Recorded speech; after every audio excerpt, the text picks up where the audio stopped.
presentar las publicaciones de la Biblioteca Nacional, o al menos contar que la biblioteca después de 7 años vuelve a la Feria del Libro, volvió con un stand. La tarea editorial que había empezado durante la gestión de Horacio González fue interrumpida entre los años 2015 y 2019. Y luego vino la pandemia, que bueno, la feria no fue presencial, no se hizo. Y queríamos contarles que la biblioteca participa con un stand dentro del Ministerio de Cultura y al mismo tiempo va a presentar una serie de publicaciones.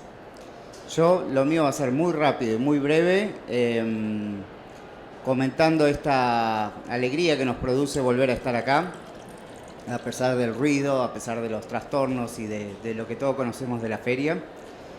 Y que la editorial vuelva a presentar publicaciones para nosotros es una noticia muy relevante, que nos llena de alegría y que ojalá sea un camino que sea persistente en el tiempo, porque la necesidad de una editora pública, que al principio fue discutida en cierto modo, finalmente se comprobó una necesidad insoslayable para el terreno cultural, para el campo cultural.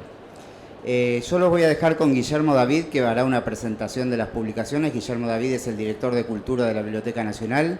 Y luego José María Gutiérrez va a encabezar y presentar a los compañeros que han venido para esa tarea el libro Las aventuras del negro Raúl, que bueno, ya los que no sepan se enterarán de qué se trata, pero supongo que casi todos los que estamos acá más o menos conocemos por dónde viene la mano. Así que bueno, los dejo con Guillermo David y gracias por venir esta tarde.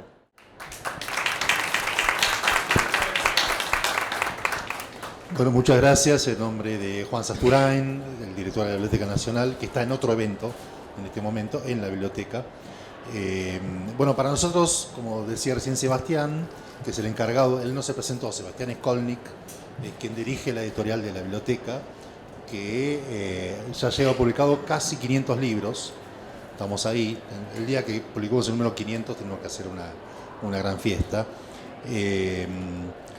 Efectivamente, el desafío de retomar las publicaciones es un desafío, casi diría uno de los desafíos mayores de esta nueva gestión, por lo que anteriormente sugirió Sebastián, que fue la interrupción por parte del gobierno de Macri, con la dirección de Mangel y de Elsa Barber, deliberada de una de las funciones centrales de la biblioteca, que es reponer los grandes textos o textos desconocidos o poco conocidos en el debate público.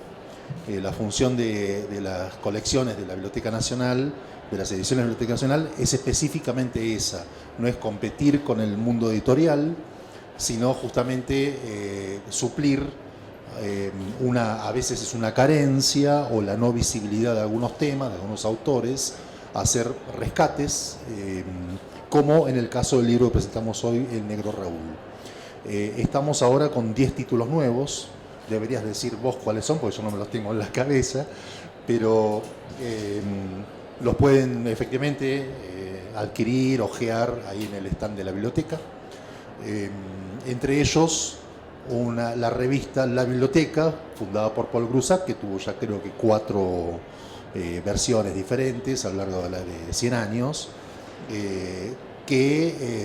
un número especial dedicado a nuestro compañero y amigo y maestro Horacio González. Se va a presentar el domingo aquí en la feria. Bueno, brevemente, José María Gutiérrez es quien dirige el Centro de Historieta, un nuevo gráfico de la biblioteca. La biblioteca tiene algunos espacios de producción de conocimiento, de investigación. A veces la biblioteca es pensada, o en el sentido común, es pensada como o solo como un repositorio de libros o material gráfico, pero las bibliotecas en todo el mundo, y particularmente la Biblioteca Nacional, es productora de conocimiento.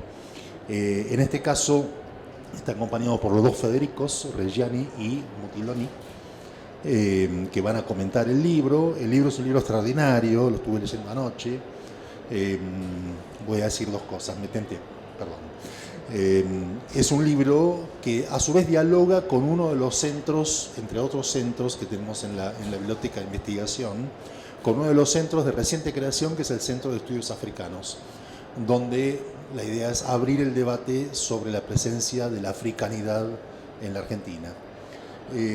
Este libro, impensadamente, de algún modo concurre a esta intención de conversar y de visibilizar cómo ha sido vista la cuestión de la negritud en la Argentina. Y el caso del negro Raúl, supongo que muchos de ustedes conocerán, después se van a explayar en el tema, es un caso paradigmático de dos situaciones. Una situación que es la mirada que la sociedad no afrodescendiente tenía y tiene, hay una zona de continuidad también, en relación al desprecio, a la inferiorización, a la folclorización hacia los afrodescendientes argentinos, y a su vez las estrategias que, en tanto que miembro de un sector subalternizado, se da esta persona, que era una persona realmente existente, luego transformada por Lanteri en una saga historietística, para intercalarse los intersticios de esa sociedad que lo fustigaba, que lo estigmatizaba, y sin embargo se da estrategias de sobrevivencia. Bueno, les cedo la palabra, no sé quién va a hablar primero,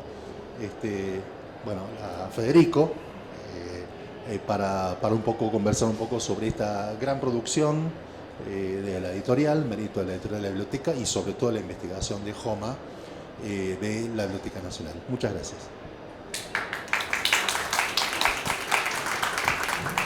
Gracias, Guillermo. Bueno, yo empiezo hablando porque soy el que menos trabajé. El libro Las aventuras de Negro Raúl es como la conjunción de unas cuantas pasiones. Nos conocimos con José María, con Federico nos conocemos hace muchos años, por un interés y un amor por la historieta antigua, por las historietas que se produjeron entre fines del siglo XIX y principios del siglo XX, antes de que el lenguaje terminara de organizarse y de conformarse en los mecanismos narrativos y los mecanismos lingüísticos que conocemos hoy para la historieta.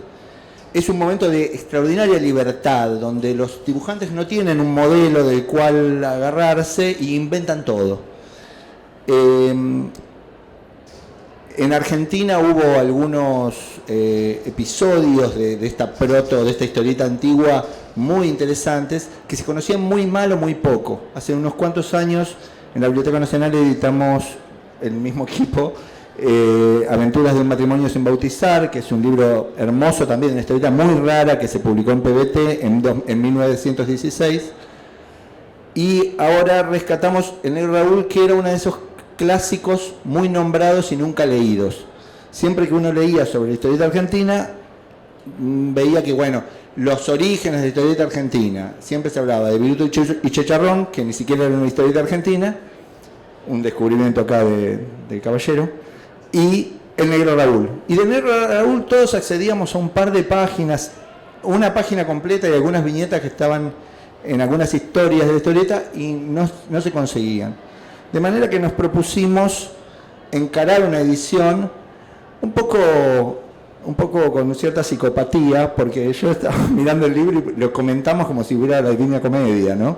Tiene un aparato de notas y de prólogos extremadamente grande, pero por un lado lo necesita en términos de que es todo lo que podemos hacer para homenajear a esos productores culturales que nunca más volvieron a ser recuperados, y para recuperar los contextos, porque hay un dibujito que para nosotros puede no significar nada y que traía un montón de chistes, de alusiones políticas, de detalles que es necesario y además es muy placentero recuperar. Pero además porque la historieta realmente lo merece. Es realmente una maravilla gráfica, además de toda la carga de sentidos sociales que trae. Gráficamente ustedes lo van a ver, es extraordinaria. Simplemente eso yo quería decir. Yo participé, les decía que fue el que menos trabajé, porque José María es realmente debe ser la persona que más sabe sobre historieta antigua, sobre los primeros años de historieta argentina, y en particular sobre Lanteri, y creo que este libro es una recuperación de un enorme dibujante, un dibujante además extremadamente importante para la historia de la historieta argentina, que casi no se conoce. Es una cosa muy misteriosa, casi no se habla de Lanteri, y me parece que creo que José María va a hablar mucho más y mejor. Y el otro que trabajó mucho más que yo fue Federico, que se ocupó del trabajo de monje benedictino, de limpiar estas historietas que habían, de las cuales no tenemos originales y habían aparecido en las revistas de la época y nunca habían sido vueltas a editar, de escanear, de tomar los escaneados y limpiar viñeta por viñeta, recuperar tramas, limpiar textos. Trabajo que solo se puede entender por amor. Así que creo que, no sé si querés empezar contando un poco cómo fue el trabajo de depuración y después José María nos habla de Lanteri, ¿no? ¿Qué tal? No, muy brevemente, no es una cosa técnica que no implica demasiadas complicaciones.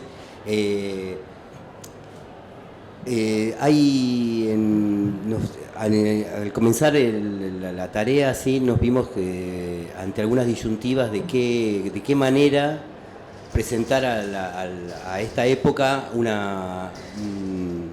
producto cultural de más de 100 años. Entonces, ¿qué decisiones tomar para, así, sin adulterar las esencias o cosas? Porque, por ejemplo, estudiando un poco cómo se está editando la historieta antigua en el mundo, hay algunas que directamente las repintan o modifican cosas, y otras que se tratan de ser las más fiel posibles. Nos inclinamos por esta segunda opción, o sea, tratar de meter mano lo menos posible, pero nos encontramos con algunas decisiones medias complicadas. Por ejemplo, la gente de 1916 tenía mucha mejor vista que nosotros, porque la tipografía para nosotros es prácticamente ilegible. Es un tamaño diminuto y de una cosa. Entonces tuvimos que, con nuestras dudas, decidimos aumentar un poco el tamaño de los textos debajo de las viñetas, porque eran casi imposibles de leer.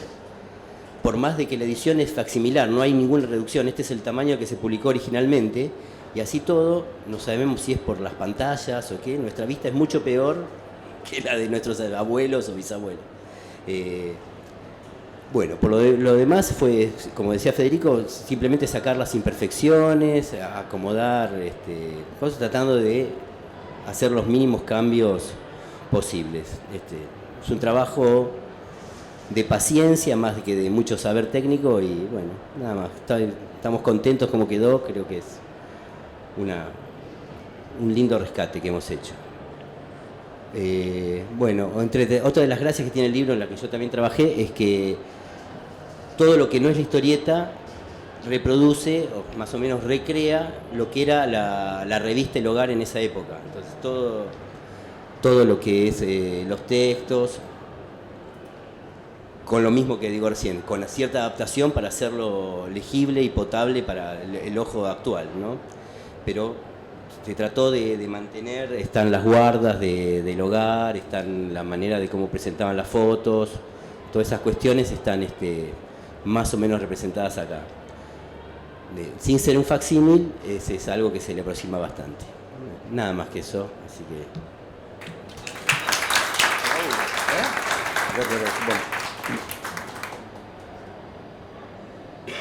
Bueno, tenemos mucho para hablar. Vamos a tratar de ser breve, que es imposible.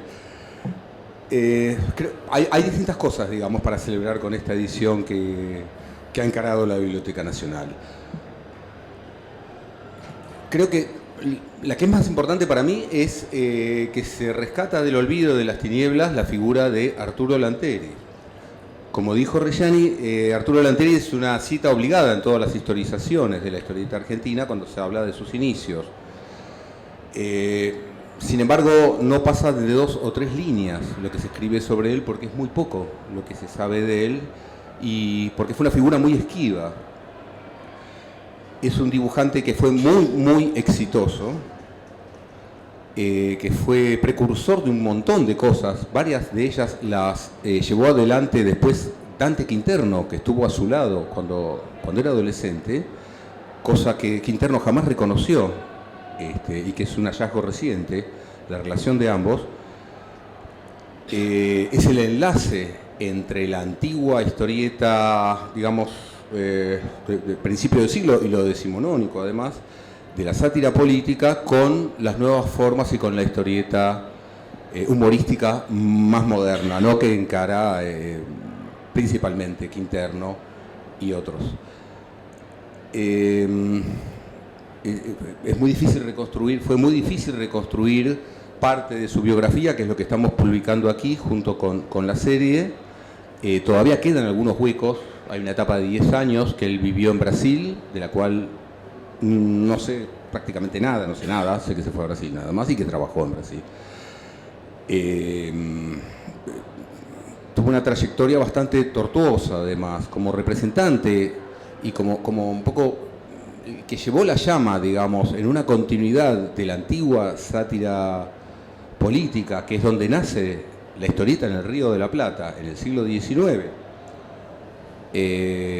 Las primeras secuencias de relatos gráficos se publican en los periódicos de sátira política. Primeros, publicados por franceses, que era una importantísima colectividad y comunidad que había, hasta 1870 era la más importante, y después los españoles.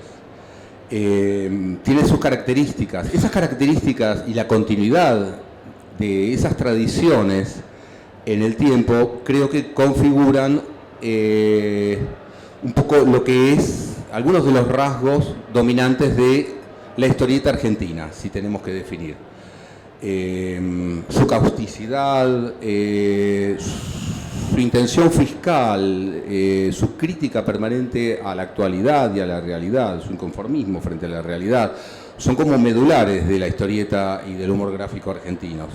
Y los distinguen de otras historietas del mundo, además.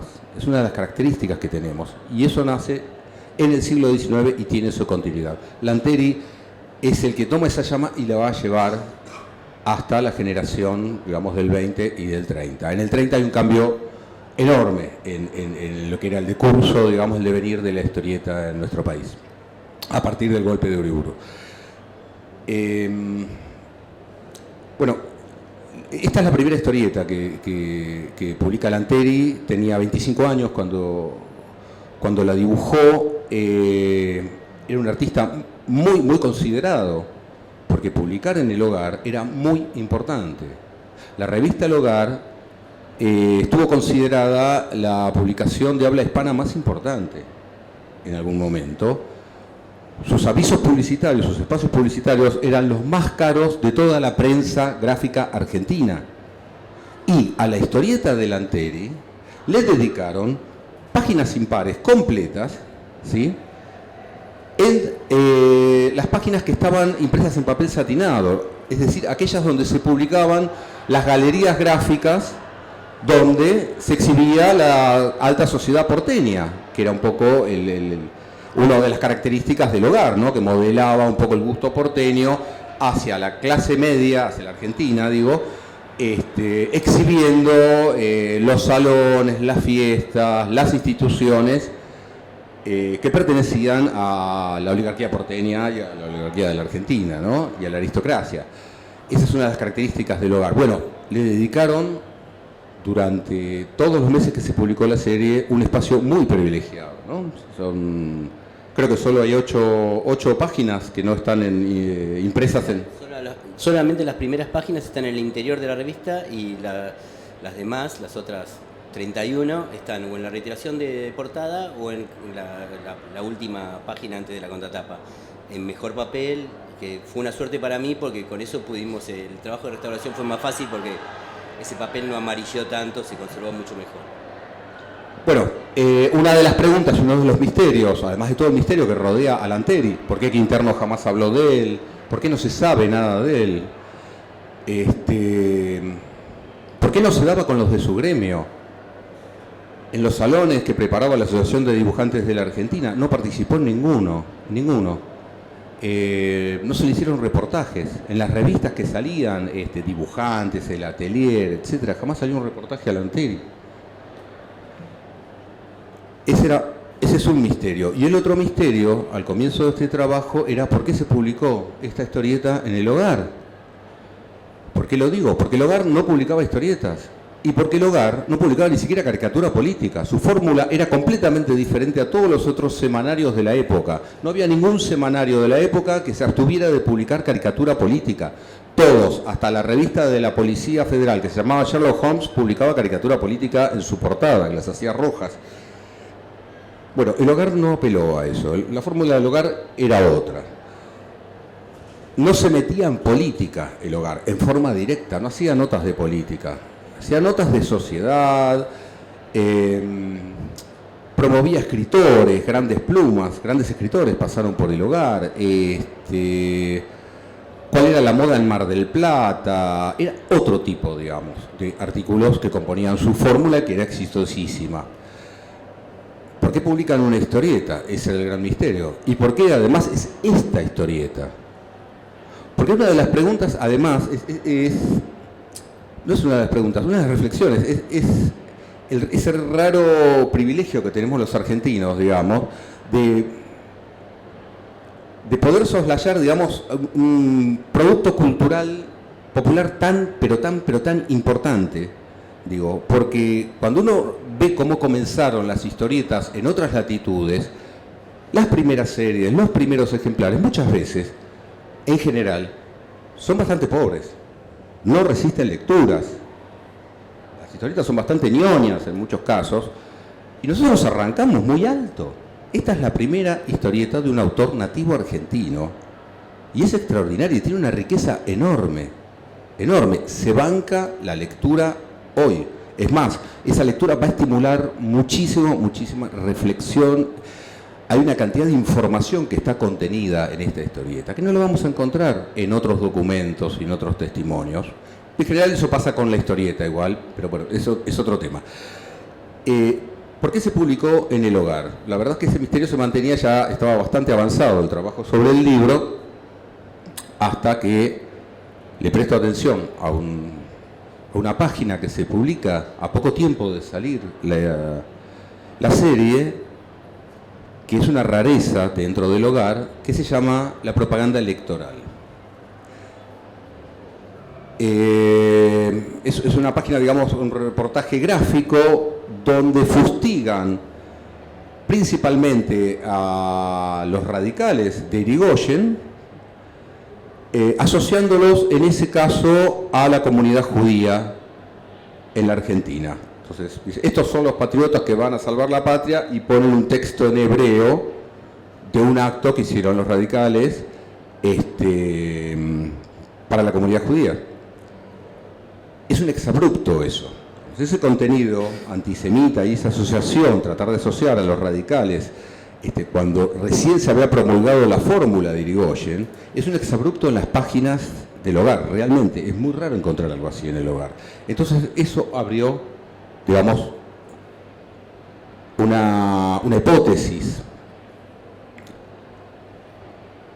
En esa hipótesis lo que vemos es que la serie comienza cuando se promulga la candidatura de Irigoyen, y la serie termina sin ningún aviso, ni ninguna nota, ni nada, a poco de la asunción presidencial, un mes después.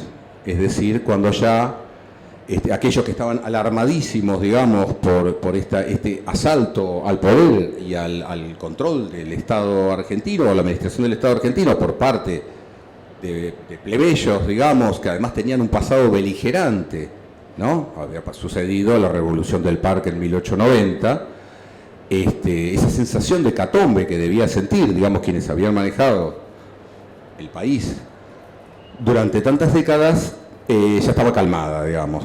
Entonces ahí deja de salir el negro Raúl. Trabajando con Paulina Alberto. Paulina Alberto es una de las personas que escribe en este volumen. Es una profesora argentina de la Universidad de Michigan que ha publicado muy recientemente un libro maravilloso la Universidad de Cambridge se lo publicó, sobre Raúl Grijera. Raúl Grijera es el verdadero negro Raúl. Vamos a mostrar una fotito del verdadero negro Raúl. Ahí vemos que también siguen manteniéndose las tradiciones, porque es propio, digamos, casi en el nacimiento de las narrativas gráficas en el Río de la Plata, que son en los periódicos de sátira política, lo que se hacía era satirizar a los miembros del poder, al gobierno, a los miembros del gobierno o del clero principalmente, o sea, personas reales. Eso se va a mantener en toda esa primera etapa de la historieta argentina, por lo menos en los ejemplares más notables. De toda la obra que hizo Pedro de Rojas, que fue un importantísimo dibujante español, que después fue director artístico jefe de dibujantes, del diario Crítica. No sé cómo se maneja esto. Creo que su serie más lograda está basada justamente en la figura de Rubén Darío, que en ese momento era un poeta importantísimo. El propio Sarrasqueta, creo, fue tomado de un modelo de una persona real que la gente de la redacción de Caras y Caretas conocía. Espera, vamos a ir ¿dónde lo tenemos? Grijera, acá está Grijera. Bueno, Grijera era un personaje ya muy conocido cuando se publica la serie, era popular, ya había tangos, en 1912 aproximadamente es el primer tango, aquí está publicada la partitura, se le hicieron varios tangos. Era un personaje vinculado a la noche porteña, circulaban muchísimas leyendas alrededor de él, acerca de que era un bufón, de las patotas, digamos, de los jóvenes chic de la oligarquía porteña, digamos, que tiraban manteca al techo en ese momento. Era una especie de bufón en los relatos, quedó así como que lo usaban para divertirse con él, con algunas anécdotas tremendas, como que lo encerraron en un ataúd y lo mandaron de Buenos Aires a Mar del Plata, llegó medio asfixiado, hay cosas así, le hacían todo tipo de... Esos son los relatos. Luego viene una etapa de decadencia del personaje, están todas las imágenes de él que mendigaba por las calles de Buenos Aires, sobre todo por la zona norte, y hay evocaciones de Borges, hay evocaciones de... No, son anecdóticas, pero en una vez hay un diálogo publicado entre Borges y Mujica Lainez donde dicen, viste que nos saludan, que nos saluda gente que no conocemos, somos como el negro Raúl, dicen. Y Bioy Casares también recuerda que él creía que el negro Raúl lo conocía, hasta que de grande se dio cuenta que el negro Raúl saludaba a todos como si fueran conocidos, porque bueno, era su mecanismo de supervivencia. Pero digo, era un personaje, Grijera, el verdadero, con una circulación muy, muy grande en una ciudad que también era más aldea, en algún pueblo era más pueblerina. Todos se conocían más, ¿no? Sí, en los reportajes que le publican, ya a partir de 1912 aparecen en Fray Mocho y en Caras y Caretas, es un personaje envidiado. Los redactores hablan con envidia de él. ¿Cómo hace para darse la gran vida, vivir de farra, vivir como vivían estos jóvenes, digamos, de la aristocracia porteña, siendo que no tenía un mango, digamos, se daba la gran vida el tipo, ¿no? Pese a que esta circunstancia en que lo usaban de bufón y lo herejeaban, digamos. Lo que Paulina Alberto descubre, reconstruye en su trabajo toda la biografía de Raúl Grijera, del verdadero negro Raúl, completa. Era hijo del organista de la iglesia esta que está en Juramento, La Redonda. Bueno, el padre de él era organista y era profesor de piano, de damas también de la aristocracia. Deconstruye también y refuta una cantidad de mitos que hay sobre Raúl Grijera, poniendo en duda algunas de esas anécdotas y algunas de las consideraciones que dice que son póstumas y que se hizo una construcción para un relato racial en la Argentina, deformando la realidad del verdadero Raúl Grijera. Y dentro de esa operación la historieta cumplió una función muy determinante, porque los relatos menoscabantes de Raúl comienzan en 1916 con la historieta. Todo esto relaciona con una operación mucho más grande, y quiero que vean la importancia que tiene esta historieta,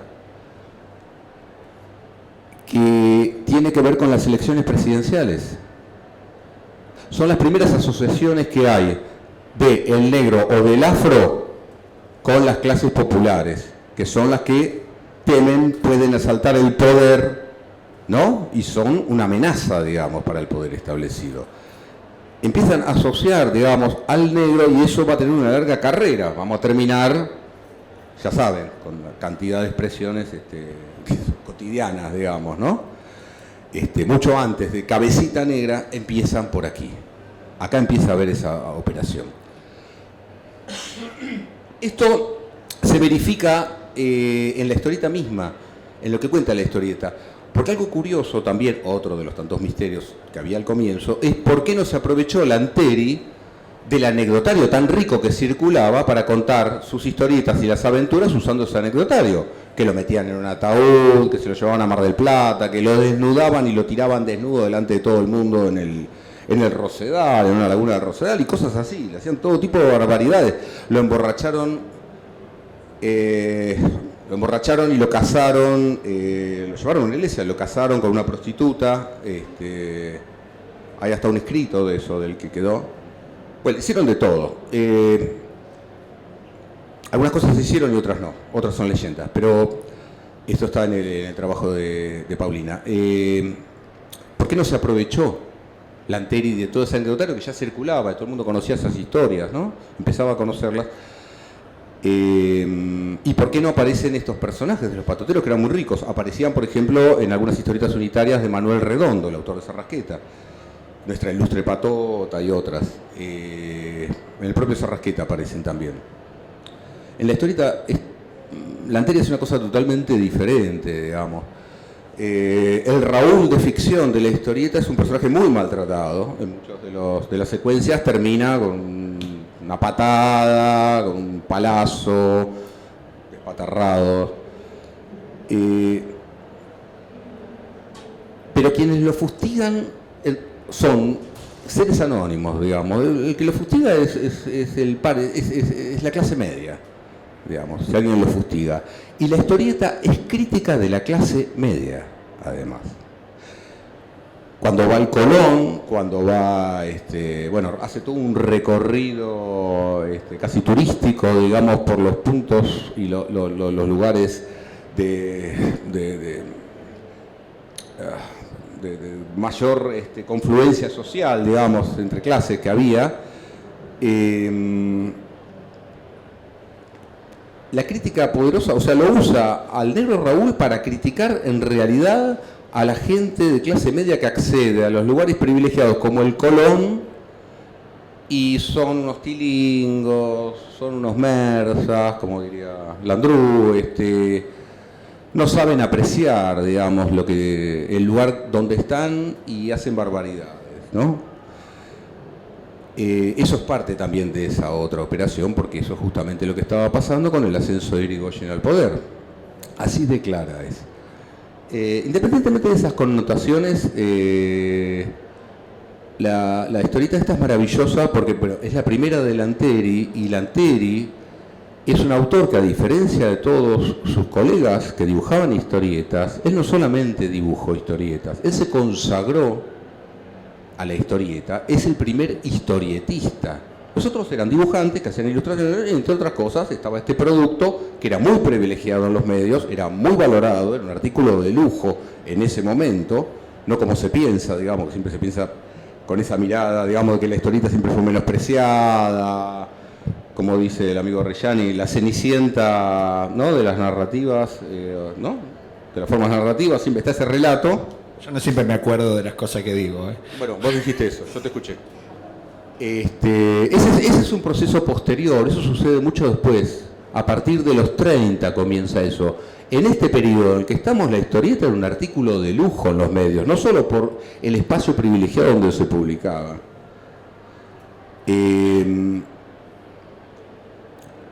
Lanteri comienza con una forma, tomando la forma europea de historieta, que es esta de cuadros con textos al pie, y en vez de copiar el modelo norteamericano, que es aquel que se estructura mediante globos, sin ningún tipo de voz externa, digamos, o de relato externo, él va a hacer un recorrido exploratorio de las formas desde 1916 hasta 1922, que es cuando logra descifrar y apropiarse del modelo norteamericano, tomando Trifonis y Cebuta, que se publicaba desde hace 1 año y medio en el Diario de la Nación, con mucho éxito.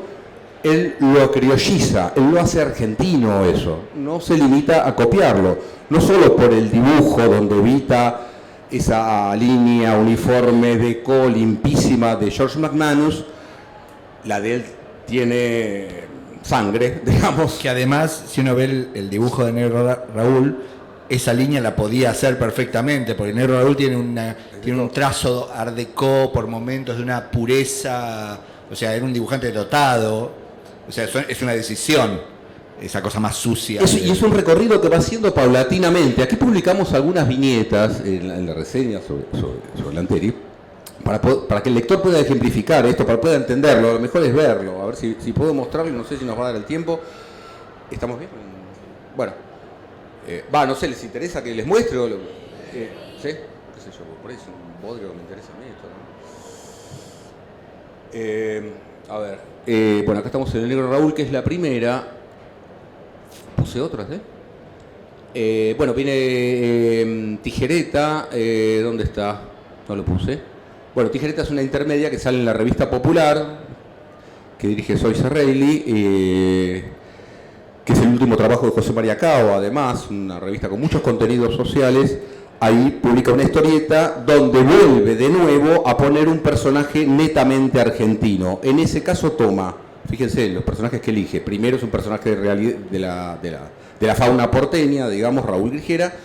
En este otro toma un inmigrante del interior que llega a Buenos Aires y lo que cuenta es cómo la ciudad destruye sus cándidos anhelos, ¿no? De conseguir trabajo, de que le vaya bien, todo le va mal, digamos, a este tipo. Ese es Filemón Tijereta. Esa es su segunda historieta, en la cual ya libera, tiene textos muy breves, por ejemplo, reduce, no utiliza estas cuartetas con rimas, sale totalmente de ese modelo. En esta segunda, que la hace 1 año después, ya son líneas muy breves y ya las escenas invaden de cuadro a cuadro, con una dinámica más de causa y consecuencia entre cada instancia dibujada, ¿sí?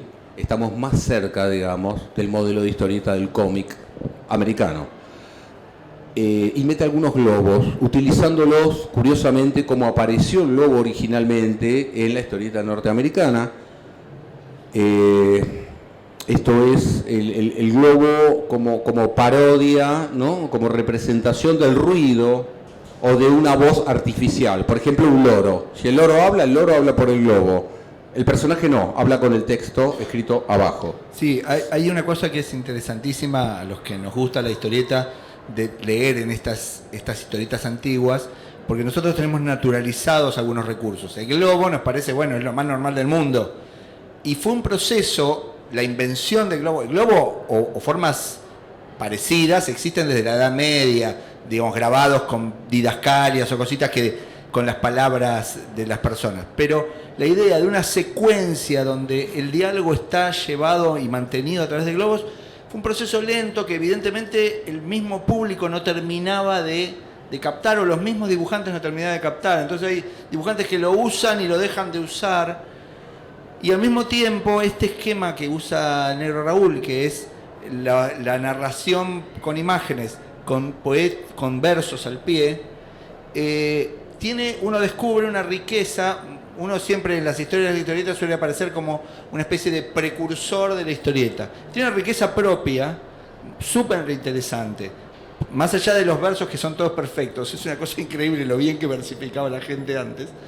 visualmente hay invenciones de la manera de jugar entre cómo juega el texto con la imagen, o cómo la propia página, qué sé yo, en el Colón le tiran cosas desde un palco y cruza la página lo que le tiran. Ese tipo de recursos son muy ricos y con mucho interés para investigar hoy para un historietista, ¿no? Sí, para ver las distintas formas que convivían, ¿no? Después, claro, todo se estandarizó, vino un proceso de estandarización que a la vez también cercena toda la experimentación, toda la etapa, lo interesante de toda esta etapa inicial, y quienes conozcan, digamos, la historieta antigua norteamericana, Winsor McCay, bueno, Lionel Feininger, etc. Dice, bueno, después ¿qué pasó? todo ese arte, esa cosa genial, esa cosa experimental que tenían, ¿qué pasó? Bueno, se estandarizó el lenguaje y en las redacciones de los diarios y las revistas le dijeron, no, lo que queremos es esto. Antes no sabían qué pedirle. No había control, digamos, porque era, bueno, hace esa cosa que fascina a la gente, los dibujitos esos que hablan, que se mueven, que pasan cosas, que como una película, digamos, impresa. Era eso. No sabían, digamos, cómo pedir, qué pedirles. Entonces los dejaban liberados, los dibujantes estaban totalmente zafados, digamos, ¿no? Acá tenemos un paso, luego de Tijereta, esto sí es un hallazgo reciente, esto es una revista llamada Gran Bonete, una revista para chicos, que sale inmediatamente después del Villiquen. Aquí ya él está usando globos. Y lo interesante en esto, además de que están maten al negro por 10 centavos, lo interesante de esto es que es una historieta para chicos. Claramente es una historieta para chicos y es la única que hizo Lanteri. Esto hay que decirlo, la historieta para niños era la historieta que usaba el formato norteamericano, exclusivamente. La historieta que era para adultos o para todo público, la que se metía en política, problemas de la pareja, actualidad, críticas al intendente, esas todas llevaban texto abajo, eran las a la europea, digamos. La historieta con globos se publicó muy tempranamente en nuestro país, antes que en otros países, antes que en Europa. Las historietas norteamericanas se reprodujeron muy pronto, mucho antes de Viruta y Chicharrón, que quedó en la historia por el éxito y porque se publicó en Caras y Caretas, que era el medio más famoso. Desde 1904 ya empiezan a reproducirse historietas norteamericanas y con muy poco tiempo de diferencia de la publicación original en Estados Unidos. Historietas muy importantes. La obra de Winsor McCay se publica en la Argentina, por ejemplo. Se publicaban con globos, cosa que difiere de los españoles. Los españoles también reproducían, porque era todo pirateado, además, no pagaban un mango, levantaban las historietas, primero las francesas, Carandache, Doré, etcétera. No pagaban nada, levantaban de las revistas, las publicaban acá, no se enteraba nadie, no existían las agencias distribuidoras de productos de prensa, así que no los perseguían, no le pagaban a nadie. Y las norteamericanas también eran pirateadas, hasta 1923-1924 que empieza ya a haber incidencia de las agencias. En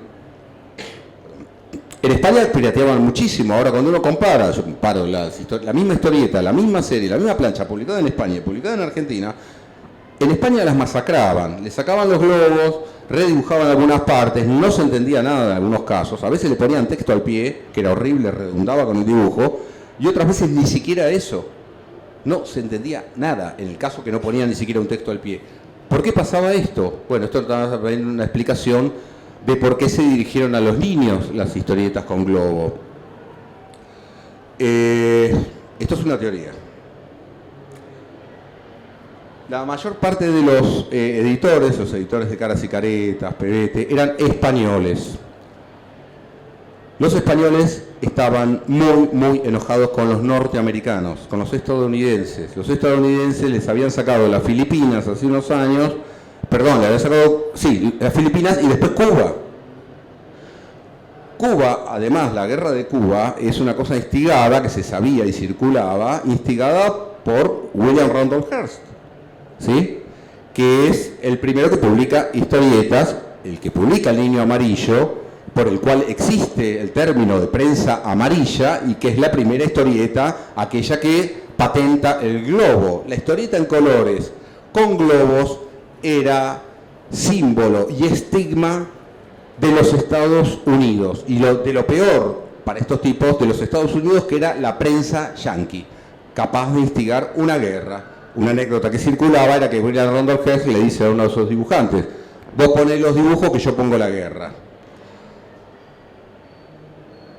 No publicaban historietas con globos, excepto las dirigidas a los chicos. Bien. Lanteri hace la primera, que es esta que estamos viendo acá, la primera suya, digamos, y es la única historieta para niños. La hace durante muy poco tiempo. Luego de esto viene un impasse donde no publica más historietas, y la siguiente va a ser Las aventuras de Pancho Talero. ¿Sí?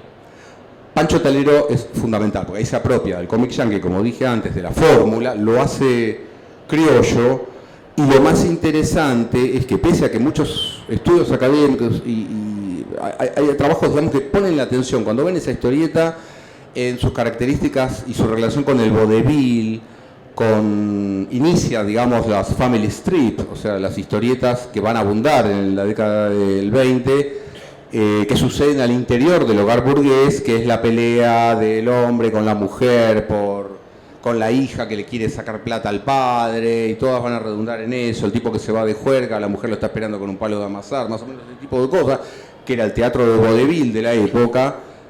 Pero Pancho Talero no es eso. Hay solo algunas de las aventuras de Pancho Talero desarrollan estos temas. Pancho Talero se mete en política, por eso les digo que es un continuador de la sátira política del siglo XIX, Lanteri. Lanteri se la tomó en serio.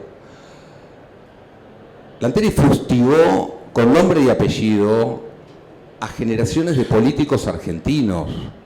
Se hizo en el año 37, que es el momento más virulento de esta serie, se reúne una comisión del Consejo Deliberante donde piden sanciones, está registrado eso, tengo por aquí, voy a mostrarlo, piden sanciones, las sanciones 15 días de cárcel para Lanteri y que el levantamiento de la serie. La serie era tan exitosa que Haines, la editorial Haines, no toma ninguna represalia con él, no sé si fue preso, eso no lo sé, pero sí no levanta la serie sigue saliendo.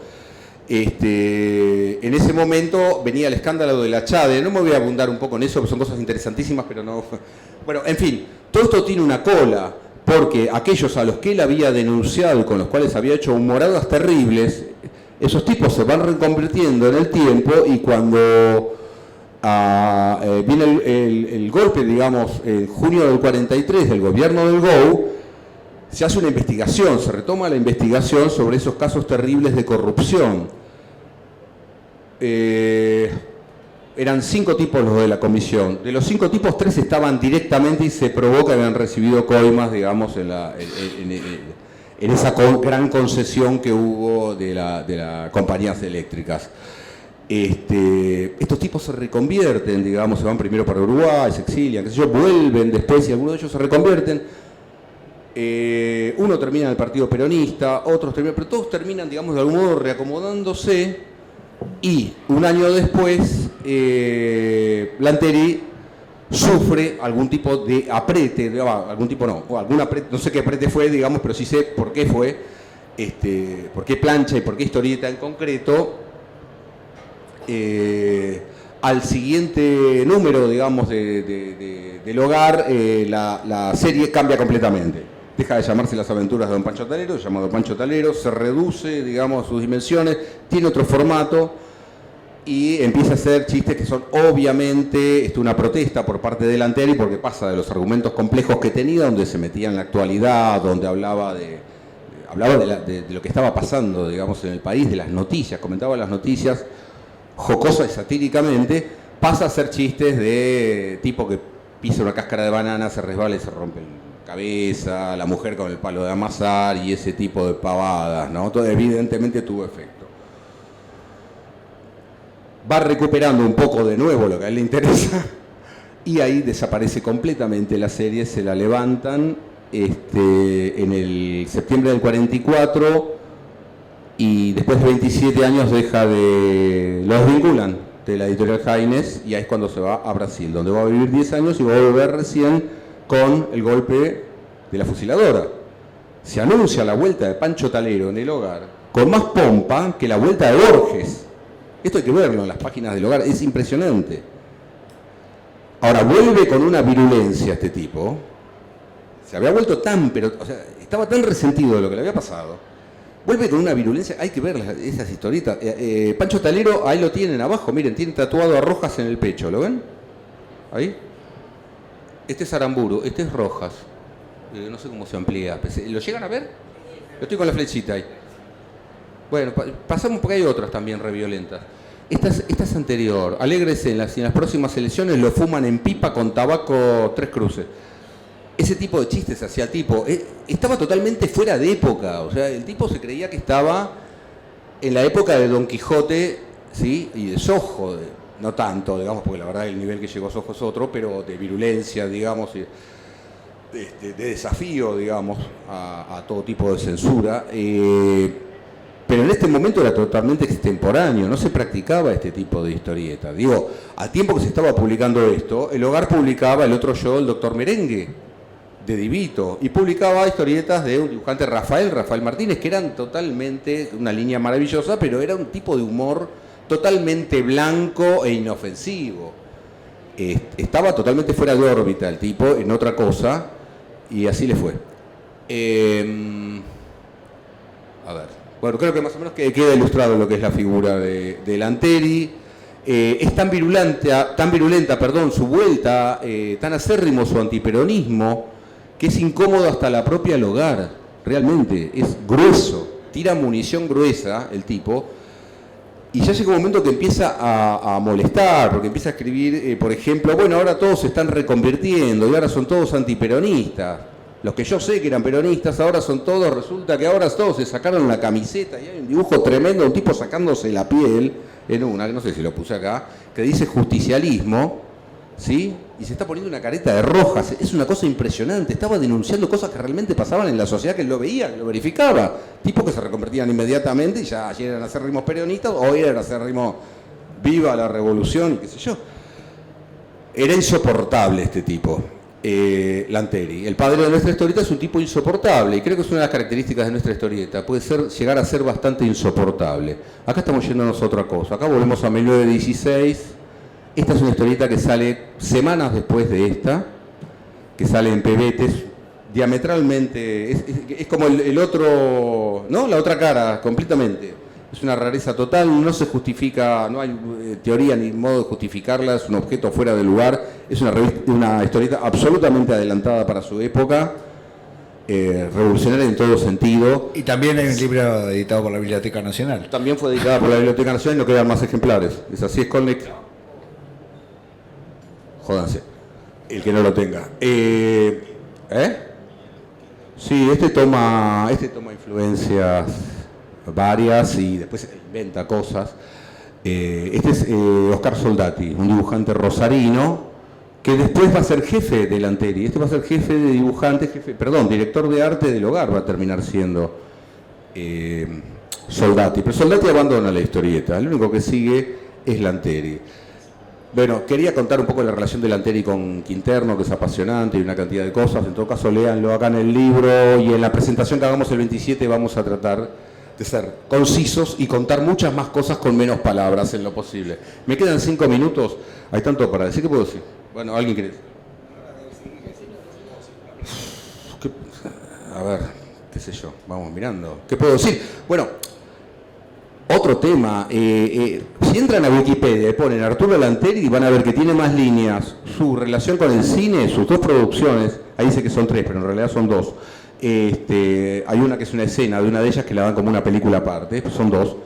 Se habla más de su función dentro del cine, ¿sí? Como un pionero del cine sonoro. Hizo 2 largometrajes sobre Pancho Talero, Las aventuras de Pancho Talero, 1930, Pancho Talero en Hollywood, 1931, musicales, previo a la irrupción de la banda sonora, con el sistema de Vitaphone, un sistema de unos discos muy grandes que se sincronizaban con la película ¿no? Entonces iba la música y las voces con el disco mientras iba proyectando la película, así iba a ser espantoso, pero bueno, es lo que había. Fíjense la importancia, hay obras de teatro también sobre Pancho Talero, Muñequitos, que eso tiene que ver con lo de Quinterno. A ver, Pancho Talero se publicó en 1926, 4 años después de que empieza en la Argentina, en Brasil, y es la primera historieta con globo serial que se publica en Brasil. O sea, Lanteri es un precursor de los cuadrinios también. Fíjense la importancia de este tipo, del cual hay 4 líneas en Wikipedia y no vas a encontrar mucho más. Las películas hay solo un fragmento que se puede ver en YouTube y que les recomiendo que lo busquen y que lo vean, porque es muy interesante el experimento que hizo. Realmente era un cráneo el tipo, era no solo un genial dibujante y muy buen escritor, era muy creativo este tipo en todo sentido. Las películas van a ver, el fragmento, digamos, que se ha conservado, inclusive las fotografías que reproducimos acá, que están conservados en el Departamento de Archivos de la Biblioteca Nacional, en el Fondo Haines, van a ver que es un experimento en el cual los personajes están maquillados como si fueran personajes de cómic y los movimientos son totalmente antinaturales. De hecho, busqué las críticas de la época en que se estrenaron, salieron reseñas en los diarios y la critican negativamente, diciendo que está sobreactuada, que son maquietas y que no hay nada natural, digamos, en el modo en que se mueven los personajes. Pero eso es algo buscado. Está haciendo un experimento de llevar la historieta con actores de carne y hueso, ¿sí? Desde lo cinematográfico a lo gráfico, digamos, y al revés, haciendo un diálogo que después no se practicó. En las otras adaptaciones que hay, pues se han hecho muchas películas basadas en personajes de historieta, que pierden todas, porque la verdad es que pierden, no pasa nada, digamos, cuando se traslada, Pepe Iglesias y otros actores encarnaron personajes, no funciona la cosa. Él está buscando una cosa diferente, digamos, tratar de llegar a poder hacer una traslación o una adaptación. Seguro que me estoy perdiendo un montón de cosas, un minuto, bueno, no, qué sé yo, hay montones de cosas para decir, estoy tratando de pensar las que no están acá, porque hay muchas que no están. Bueno, nada, pensar, esto abre las posibilidades, digamos, de recuperar el pasado, ver que es muchísimo más amplio, infinitamente más rico. En la Argentina tenemos lo que llaman una Platinum Age, una edad de platino de la historieta, que es importantísima. Esto lo desconocemos, no lo sabemos, recién lo estamos indagando, recién estamos descubriendo sus riquezas. Es importante recuperarlo. No es solamente una cuestión de vocación del pasado, de ver alguna rareza, sino que cimenta, digamos, un poco la conciencia sobre nuestras producciones culturales, sobre la importancia que han tenido. Y realmente, cuando uno compara la historieta argentina con las historietas que se produjeron en otras partes del mundo y el modo en que fueron evolucionando, una riqueza, y es maravilloso. Realmente muchas veces tomamos solamente la punta del iceberg. Tomamos los personajes más famosos, los autores que tuvieron renombre internacional, y no vemos la enorme base del iceberg, ese gigante que tenemos los argentinos, que tuvimos y que se mantiene además. Déjame, porque creo que ya hay que cerrar con algo que vos no vas a decir, pero que es importante decirlo, que la posibilidad de existencia de este libro y de mucho de lo que está diciendo José María es por el trabajo del archivo de historieta de la Biblioteca Nacional, que es un trabajo fenomenal que están haciendo, pero además de ser un trabajo fenomenal, es algo que no pasó nunca en Argentina y hay en pocos lugares del mundo. Realmente es algo que estaba buenísimo que tenga además ya tantos años de continuidad. Me parece que nos va a permitir entender la historieta argentina como no la entendimos nunca, porque ahora vamos a poder acceder a los materiales. Claro, ese es el punto. El archivo nace, bueno, ya hablamos de otro tema, pero el archivo nace justamente hasta esta cosa que encontramos con Judith. No, el tema de la ausencia de documentos, no digo porque es la desesperación en la reconstrucción de la biografía de este tipo, de Lanteri, es eso. ¿Dónde están los documentos? ¿Dónde están los documentos para poder reconstruir la biografía del tipo? Bueno, ahora existe un archivo que por lo menos permite ¿no? conservarlos. Para los que dentro de 100 años tengan la loca idea de editar un libro como este, lo cual hay que volverlo a celebrar, ya se dijo, es el rol, digamos, lo que dijo Guillermo, es así, es el rol del Estado, digamos, publicar aquello que ningún editor privado va a publicar, porque esto es absolutamente poco redituable, digamos, nadie va a pensar que va a hacer dinero editando este libro. Así que creo que es una función bien aplicada de lo que debe hacer el Estado, y es el inicio además de una colección esto, donde nos vamos a ir recuperando otras obras fundamentales que también quedan fuera del circuito de ediciones comerciales, ¿sí? Así que bueno, un agradecimiento a la gente de ediciones que intervino, a la gente que confió en este libro, porque hubo este libro hace muchos años, este proyecto, llevó mucho tiempo y recién ahora se pudo concretar, o sea que hubo una apuesta, digamos, a esto. A mis compañeros del archivo, que además bancaron, digamos, montones de momentos que para dedicarme a esto estuvieron supliendo y sostienen, a veces no interviniendo directamente en el material, pero al hacer otras tareas de trabajo lo que están haciendo es bancar que se puedan hacer estos trabajos. Esto, las muestras y montones de cosas. Y bueno, y a todos mis compañeros de la Biblioteca Nacional y a ustedes que valoran y espero que valoren nuestro trabajo. Muchas gracias.